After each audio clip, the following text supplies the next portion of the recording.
Welcome to another episode. Welcome to another episode of Gamecocks Talk with Captain Will. I'm your man, Captain Will. Make sure you like, make sure you share, make sure you subscribe to Gamecocks Talk with Captain Will so I continue to bring you that gospel of Gamecocks every single day. Ladies and gentlemen, boys and girls, you are now rocking with the best. And since you're rocking with the best, come rock with your man, Captain Will. We got to go in today, y'all.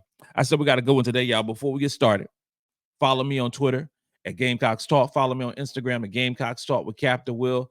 And subscribe to Gamecocks Talk wherever you get your podcasts.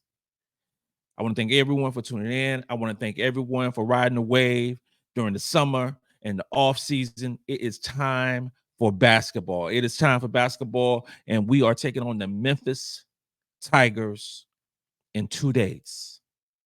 2 days is going down. South Carolina women's basketball team versus the Memphis Tigers, and all proceeds will be going to St. Jude's Children's Hospital. Tuesday night, 9:30 Eastern Standard Time, ESPN Plus. This is everything. We are back. We are back. We are back. Let's take a look at the Memphis Tigers. The Memphis Tigers, okay. If you're going to have an exhibition game, I don't think you should play. Let's say it like this right here. You want to get some type of run when you're doing an exhibition game. You want some type of challenge. You know, last year we played Rutgers. Was it a challenge? We lost. We won by 50 points. So was it a challenge per se? But Memphis is a better basketball team than Rutgers were last season. They are. Their 2023 to 2024 season, the Memphis Tigers finished 13-17. 13-17, 9-9 in their conference. You know, they're mid-major. They finished 9-9. Their net rating was 128th. That's not a bad basketball team. That's a solid basketball team. That's like in the top third in terms of Division I basketball teams. Their strength of schedule was good at 74th. There are SEC teams. There are Big Ten, former Pac-12 teams did not have a strength of schedule of 74th. Okay, so they played some quality teams, and their biggest win last season was versus Temple at Temple. Okay, and they won 59-57. And at the time, Temple was rated 94th in the country in terms of net rating. That was a solid victory for them. Can they, propel their season another step, their young team to another step, and possibly finish above 500 in the conference, or possibly, break even in terms of their overall games? Let's see. Key returners for the Memphis Tigers. All right, so they aren't returning a ton of players to this basketball team. They aren't. There's a big turnover for this team. Graduation, transfers. This is the age of NIL. So players are coming in and wanting some money, and players are leaving because they want more money. But a good player for the Memphis Tigers is Alasia Smith. Now, ironically enough, she's listed as a forward, but she's 5'10". But also with that, she played 28 minutes a game. She shot 43% from the field, shot 25% from three. And what tripped me out, she averaged a double-double. 10 points, 10 rebounds, 2 assists. Like, what? I was confused. I was confused when I saw those stats, two assists and 2 steals. Her offensive rating was 98.2. Her defensive rating was 84.8. Those things like really tripped me out. I didn't expect that. I was like blown away with that. But she's a solid player. She's just a small player, especially playing against some of the giants that South Carolina had. Now, if Memphis starts Elijah Smith at 5'10" against Sania Feagin at 6'3", Chloe Kiss is 6'3", Joyce Edwards 6'3", Miriam Dottie 6'4", Adele Tackett 6'5". I mean, Sakiba Walker 6'6". I mean, you can talk about even Breezy Hall is 6 foot. Tessa Johnson 6'1". It's so many. It just boggles my mind. It really just stresses me out. They have another solid player in what's her name? Kiki. No, Hannah Reddick. That's her name. Hannah Reddick. She's another forward. She's 6'1". She played about 17 minutes per game, 8 points, 4 rebounds, 51% for the field. Let me go back to Elijah Smith. She is a solid defensive player. Now, overall, Memphis's defense is much to be desired, but Elijah Smith had a defensive rating of 84.8. That is solid. That is good. Her offensive rating was 98.2, which made her a overall player that was, pretty good. Pretty good. So that's something to watch on the defensive end. I'm gonna keep my eye on Elijah Smith on Tuesday. Now back to Hannah Reddick, 6'1" forward, 17 minutes, 8 points, 4 rebounds, 51% from the field. Decent offensively, decent defensively. I have to watch these starting lineups when it happens on Tuesday, because I'm expecting Elijah Smith to start for sure. She started last year, 28 minutes a game, and maybe they playing that 4 guard offense that a lot of teams are playing now, but that stuff don't work against Carolina. You can ask several teams that we will beat you up inside thoroughly. And it's going to be interesting because at the end of the day, Memphis smaller players are have to guard our bigger players. It's going to be fun to watch. A player for sure to keep your eyes on, keep my eyes on, to who I'm watching intently, is a transfer. She's a transfer from Michigan State. Her name is D.D. Hageman.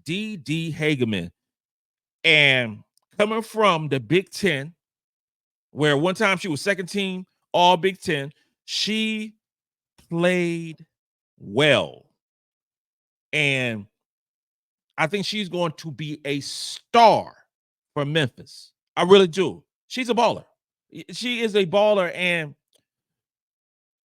I'm not sure what transpired for Memphis to get her, and what happened for Michigan State to let this young baller out and go and not possibly throw the bag at her. But she's a 5'7" guard. These are the stats from Michigan State last year. 32 minutes per game. Okay. 12 points, 5 assists, 2 rebounds,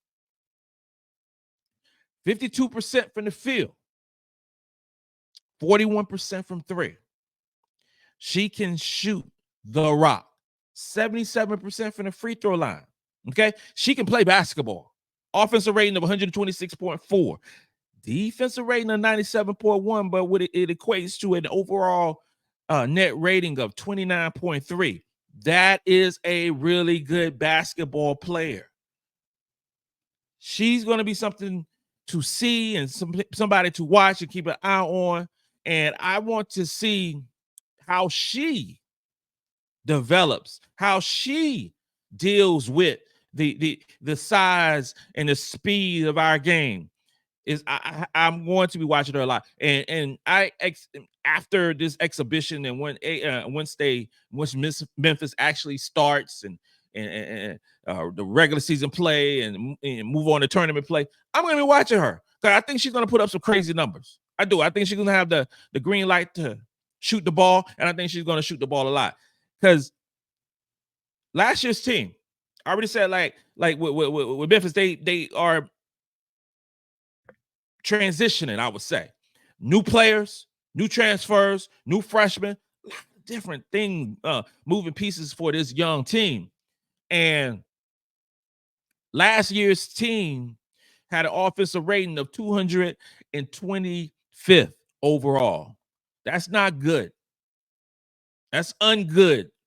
That's not a good stat to have when obviously you're playing against South Carolina, number one defensive squad in the country, but just overall picture, 225th is not a good offensive rating for a basketball team. Their pace of play. This is where I think DD is going to be really good. Their pace of play was 34th. They're going to run the ball. They are going to attempt to run the ball against South Carolina. Our pace of play and their pace of play is very similar.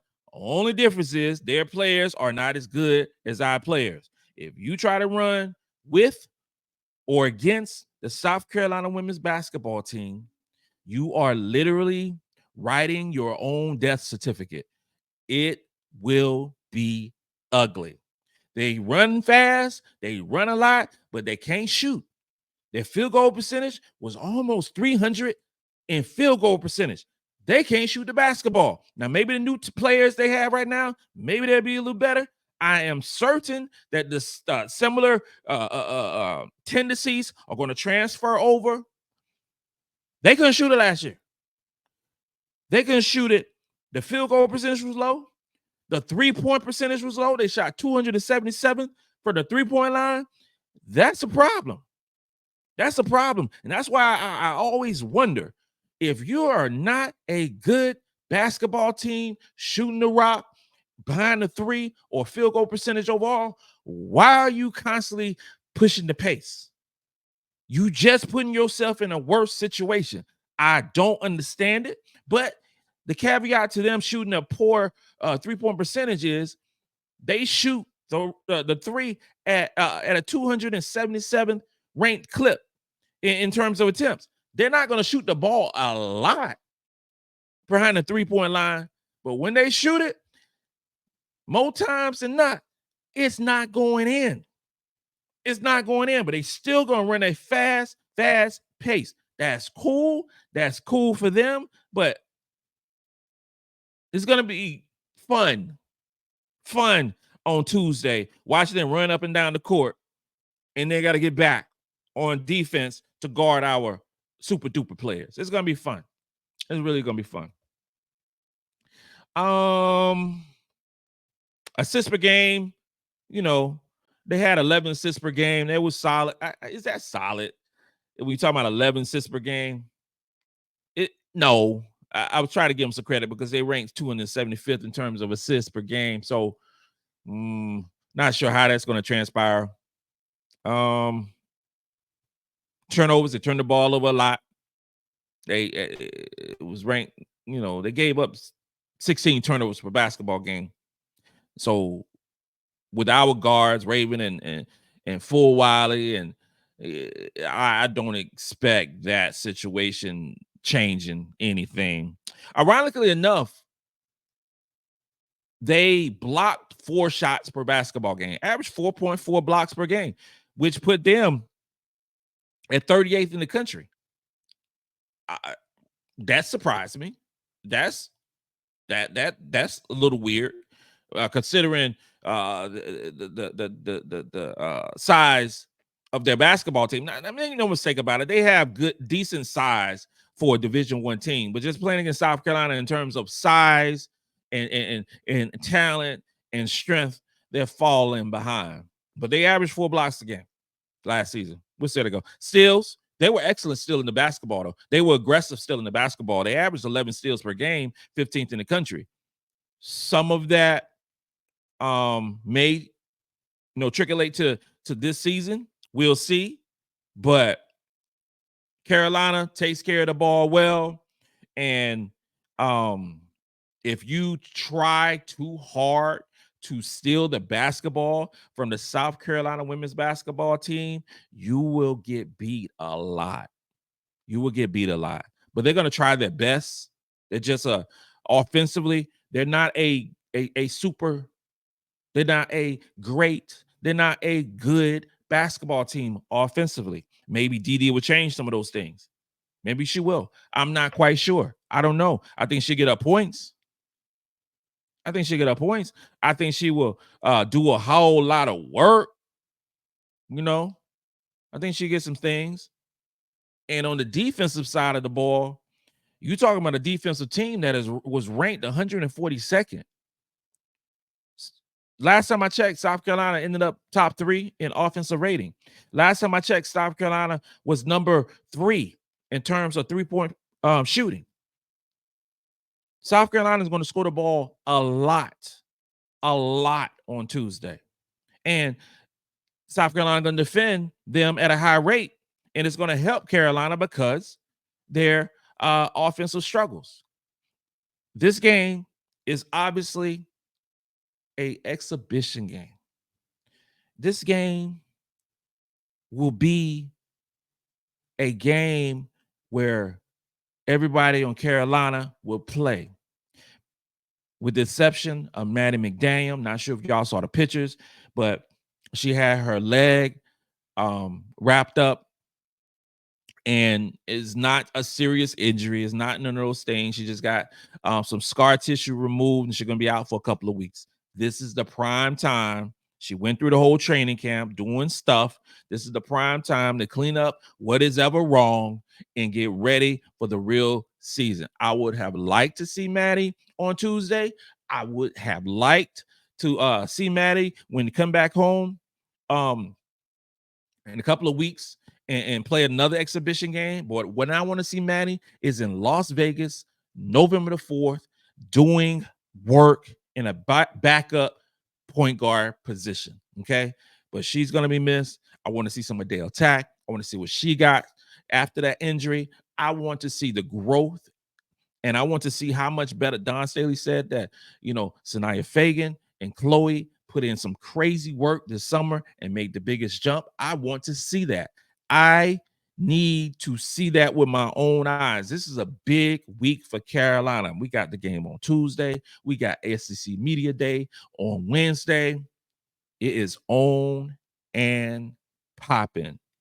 I'm going to do a prediction tomorrow. We're going to break down what South Carolina got returning offensively, defensively, offensive rating, defensive rating, expectations, all those cool things in tomorrow's show.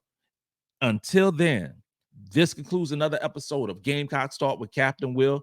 I am your man, Captain Will. Make sure you like, make sure you share, and make sure you subscribe. That's always the most important thing right now with YouTube. Make sure you subscribe to Gamecocks Talk with Captain Will. You now rocking with the best, y'all. You're rocking with the best. And since you're rocking with the best, come rock with your man, Captain Will. Let's go. Let's go.